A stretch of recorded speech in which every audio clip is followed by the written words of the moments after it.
আমি মাধ্যমিক পাস লেখাপড়া করেছি, 11-এ ভর্তি হয়েছিলাম। আমার বিয়ের সম্বন্ধ আছে, অল্প বয়সে আমার বিয়েটা দিয়ে দেওয়া হয়। আমি অজ্ঞান অবস্থায় আমি সমস্তটা দিয়েছিলাম, যেহেতু আমি বুঝতে পারিনি আমার নিজের ভালো মন্দ। বিয়ে দেওয়া হওয়ার পরেও আমার সেখানে আমি শান্তি পেলাম না, ফিরে আসতে হলো আমার বাবার বাড়িতে। বাবাকে এসে বললাম এইরকম আমার সমস্যা হচ্ছে। তো আমার বাবা বলল, দেখো মেয়ে হয়ে জন্ম নিয়েছো, বিয়ে দিতে হবে। তাই দিয়েছি, দেখো যদি পারো চেষ্টা করে।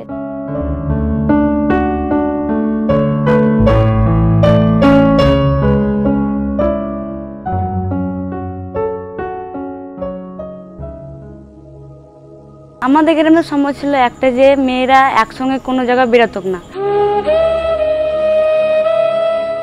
মেয়েদেরকে কেউ কোনো কথা বললে তার প্রতিবাদ করতো না কখনো। আমাদের গ্রামে এত নোংরা কি, আমাদের ডাস্টবিন নেই, লাইট নেই, অন্ধকারে সব পড়ে যায়, রাত্রেবেলায় বেরোতে পারি না। মেয়েরা যেহেতু যেত না পড়াশোনা করতে, ক্লাস 7 থেকে 8, তার বেশি না। 16 বছরের মেয়েদের বিয়ে দেওয়া হতো। কোনো শারীরিক প্রবলেম হলে কারোর সামনে বলতো না। ব্যাংকে গেলেও অন্য কারোর সাহায্য নিয়ে যেতে হতো, নিজে কেউ যেতে পারতো না। বা ব্যাংকের যে ফর্ম ফিল আপ, টাকা পয়সা নেওয়া দেওয়া, এ কিছু করতে পারতো না নিজেদের।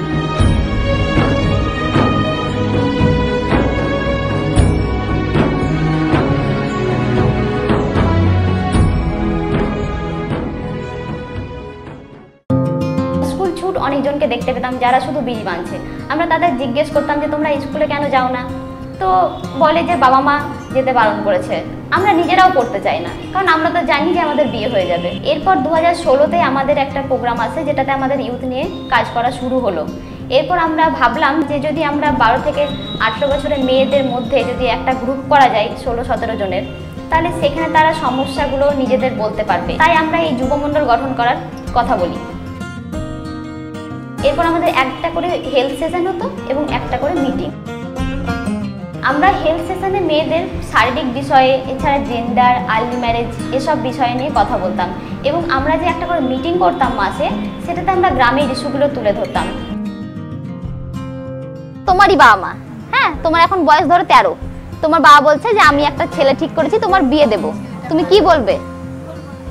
আচ্ছা, ওটা বাবা মার সামনে তুমি করবো না, এরকম তো বললে বাবা মা শুনবে না। কিভাবে বলতে হবে?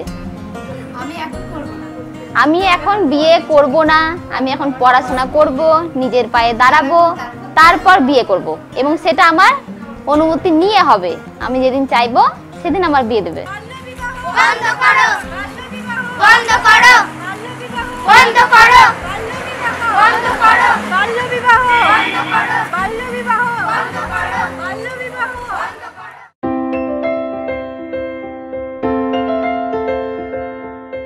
এই 6টা নিয়ম যদি আমরা ঠিকঠাকভাবে মেনে চলি, তাহলে আমরা এই যে যেটা এখানে দেওয়া আছে স্বাস্থ্যের জন্য ভালো অভ্যেস, তো অবশ্যই আমাদের স্বাস্থ্যটা ভালো থাকবে।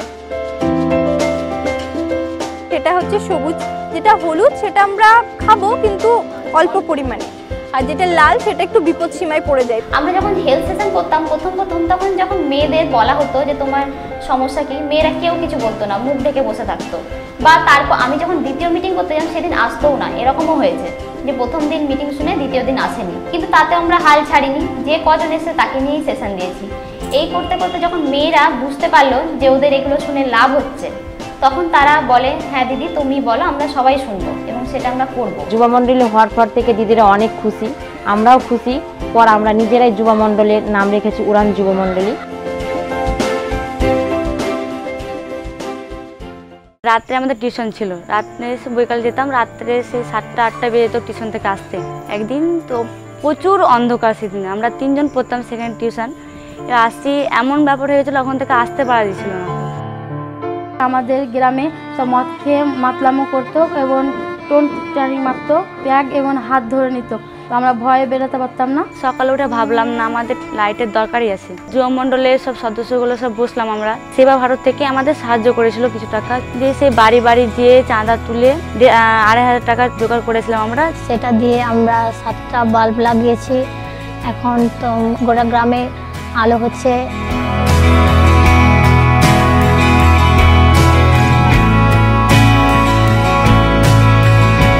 সেবা ভারতের দিদিরা একটা ক্যাম্পের আয়োজন করে, সেখানে থানার ওসিকে নিয়ে তখন সঙ্গে সঙ্গে পুলিশের ভ্যান একটা পাঠালো, সেখান থেকে ছেলেগুলোকে তুলে নিয়ে আসা হয়েছিল এবং ছেলেদেরকে একদিন জেলেও রেখেছিল। এখন সেখানে আড্ডাখানা হয় না এবং মেয়েরা ভালোভাবে স্কুলে যেতে পারে, টিউশনি করতেও পারে। সেবা ভারত যে এনজিও, তাদেরও ভূমিকা খুব অগ্রণীয়। আমরা দেখেছি বিভিন্ন ক্যাম্প মহিলাদের নিয়ে, বিভিন্ন ক্যাম্প, সোশ্যাল সিকিউরিটি ক্যাম্প যেগুলো, সেগুলো তারা করে থাকে এবং সেখানে তারা নিরন্তর করে যাচ্ছে, তাতে করে সত্যিকারের পরিবর্তন এসেছে। রাত্রেবেলা যে অন্ধকারে ছেলে বসে থাকতো, আমাদেরকে টিটকারি মারতো। এসে লাইট লাগার পর আমরা ওখানে ছেলে বসে না, আমরাকে টিটকারিও মারে না।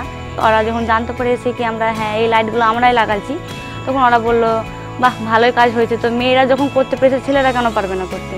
তো ছেলেরা আমাদেরকে কিছুটা করেছিল সাহায্য। আমাদের Yuva Mandal or the youth club is a layer which is built naturally within the program. So the changes that these girls are bringing, it's a very intrinsic change within themselves, and this change is also triggering changes within the community. Like the fathers or the brothers who were barriers to this process, they take pride in their children, in the girls, that they are bringing about these changes. They are being recognized by the block officials, the panchayat leaders, the community members. আমি সেবা ভারত থেকে সেলাই শিখেছি, মাসে 7 থেকে 8,000 টাকা রোজগার করি। আমাকে আর বিড়ি বাঁধতে হয় না। আমি স্বনির্ভর হয়েছি এবং তার ফলে আমি সংসার চালানোর কাজে সাহায্য করি। আমি সেবা ভারত থেকে SHG বুক কিপিং এবং কম্পিউটার শিখেছি। সেখান থেকে আমি মাসে 1 থেকে 2,000 টাকা ইনকাম করতে পারছি। আমি এখন স্বনির্ভর হয়েছি, নিজের পড়াশোনার খরচ চালাতে পারছি, কিছু ফ্যামিলিতে হেল্প করতেও পারছি।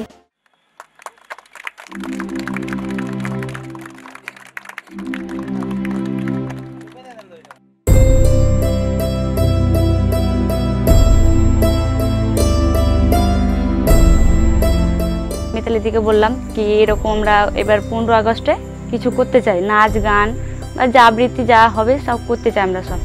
মিতালি বললো ঠিক আছে, তোমরা তাহলে করো, আমি তোমাদের সাথে আছি। দিয়ে প্রত্যেকের বাড়ি গেলাম, বাড়ি যেয়ে চাঁদা তুললাম। চাঁদা তুললো, সব বলছে চাঁদা দিচ্ছে না, বলছে কি নিয়ে কি হবে, বেকার, আমাদের 20 টাকা করে নিচ্ছিস, 20 টাকা করে বেকার, আমাদের কিছুই হবে না। আমাদের 15 আগস্টের দিন হলো, আমরা সকালে পতাকা উত্তোলন করলাম। দুপুরবেলা থেকে আমাদের অনুষ্ঠান চালু হয়েছিল, সে নাচ গান আবৃত্তি এগুলো হলো। হওয়ার পর অনেক দেশি লোক এসছে, বসে সব বলছে বাহ তোরা ভালো তো অনুষ্ঠান করেছিস, 20 টাকা করে নিয়ে যা, তুই এবার চাইলে পরে আরও তোকে দিব বেশি, 20 টাকা কেন, যদি 50 টাকা চাস তা 50 টাকা করে দেবো। These girls have become so articulate in mentioning about their needs or the needs of the community that they themselves pick up issues. These girls have picked up issues like early marriage, picked up issues like filling up of a garbage disposal unit. These are done in such a peaceful manner, the way Seva works in a Gandhian way, without disturbing the community and taking everybody in the process, that it's a very smooth transition that they are bringing to the society. মেয়েদেরকে লেখাপড়া এবং বাইরে বেরোতে নির্দেশ দেওয়া হচ্ছে। এটা আমি চাই যে ওকে আলো বাতাসটা না দেখলে ও সে বুঝতে পারবে না বাইরের কি জিনিস, ও ভেতরে থেকে শুধু ভেতরেরটাই জানবে। তো একটা অন্ধকারের জীবনের একটা বাইরের জীবনের মধ্যে অনেকটাই পার্থক্য আছে, সেটা আমি জানি, সে জীবন আমারও এসেছিল। আমি তো ভেবেছিলাম যে আমি অন্ধকার থেকে বেরোতে পারবো না, কিন্তু সেবা ভারত সেটাই আমাকে আলোকিত করেছে।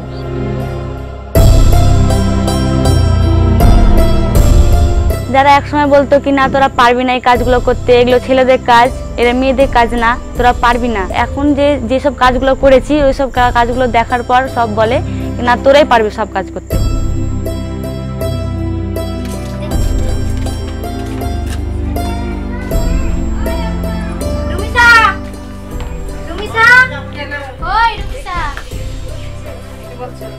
শুনলাম আপনার মেয়ের বিয়ে দিচ্ছেন। আপনার মেয়ের 18 বছর বয়স হয়েছে। দেখেন তো মনে হচ্ছে না। আধার কার্ডটা দেখান, আমরা বয়সটা দেখবো 18 বছর হয়েছে কিনা। আধার কার্ড, রেশন কার্ডটা নিয়ে আসুন।